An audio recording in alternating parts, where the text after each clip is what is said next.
ఏమండి బాగున్నారండి? మా చెల్లి ఎలా ఉంది? మరేనో మంచి పని వచ్చి చెల్లి ఇచ్చి చేసా మాకు. ఇట్లా మీ అన్నయ్య వచ్చాడు. అన్నయ్య బాగున్నావమ్మా? బాగున్నా అన్నయ్య. అమ్మా ఎలా ఉన్నావు? అత్తయ్య గారు బాగా చూసుకుంటున్నారా? బానే చూసుకుంటున్నారన్నయ్య, కానీ రోజు అత్తయ్య ఉదయాన్నే ముగ్గులేమని గొడవ చేస్తున్నారన్నయ్య. నువ్వా నాకు ముగ్గులేయటం నేర్పలేదు. మన రాయల్ ప్యాలెస్ వంశంలో పెగ్గులేసిన వాళ్లే గాని ముగ్గులేసిన వాళ్ళు లేరమ్మా. సరే నేను ఒక ఐడియా చెప్తాను, ఆ పని చెయ్యి. సరేనమ్మా నేను వెళ్ళొస్తాను, జాగ్రత్త. ఏంటి ఇది గుమ్మ ముందు ఏం చేస్తుంది ఇది? ఏమైందే?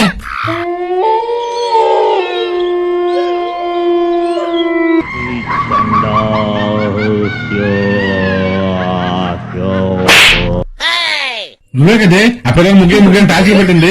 ఇప్పుడు చూడు బాబా ఈ జన్మలో నేను ముగ్గేమని అడగను. తిరువన్నా నమస్తే. నమస్తే. ఎక్కడికన్నా? బస్ స్టాండ్ దగ్గరికి. బస్ స్టాండ్ దగ్గరగా? నేను బస్ స్టాండ్ దగ్గరనా? అన్నా నిన్న బండి బోర్ చేయించా, మెకానిక్ ముగ్గురు ఎక్కొద్దన్నారన్నా. సరే సరే. మెకానిక్ ముగ్గురు ఎక్కొద్దన్నారన్నా.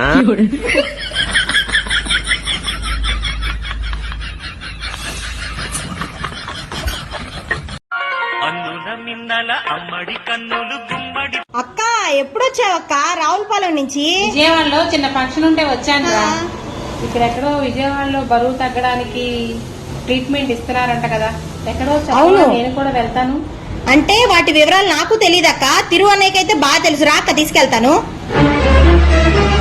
అన్నయ్య భాను అక్క వెయిట్ తగ్గాలనుకుంటుంది. వెయిట్ అంటే ఎలా తగ్గాలో చెప్పు. మనకు పత్తి చెక్క, కంది చున్ని ఒక 6 నుంచి 8 గంటలు నానబెట్టి తవుడు, తర్వాత మక్కపిండి వచ్చేసి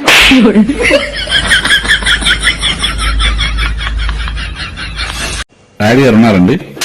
రండి వస్తారు. నమస్కారం అయ్యా. ఏంట్రా ఏమైంది? అయ్యా మా అత్తగారు బాబడి కాపురం పంపించట్లేదయ్యా. వెళ్ళి రాయుడు గారి వాళ్ళు వచ్చేది కాదయ్యా. సరే మనం వెళ్దాం, మొక్కైపోవాలి. ఏమా ఏరా మళ్ళొచ్చావేంటి? ఓహో వీడిని తెచ్చావా? ఈయన చూస్తే మా ఊర్లో కూర్చున్నాడు కూడా నుంచోదు. అంటే ఈడొద్దు, వద్దు కాపురం చేపియు. చెప్పిను. సరే ఎరా నువ్వు వద్దన్న కాడికి నువ్వు గట్టిన తాళి పుట్టేందుకు తీసుకుని వెళ్ళిపోదా. పడమర కొండల్లో వాలిన సూర్యుడా. హలో, 2 రోజుల్లో రాఖీ పండుగ వస్తుంది కదా, తాడు తాకట్టు పెట్టి రాఖీలు కొన్నాము. రాఖీలు కట్టిన తర్వాత వచ్చిన డబ్బులతో ఇడిపించి నీ మొహాన్ని పడేస్తాం. తీసుకెళ్లి పండుగ చేసుకో. నువ్వు పదా. మీకు జోహార్లు ఆడాళ్ళు.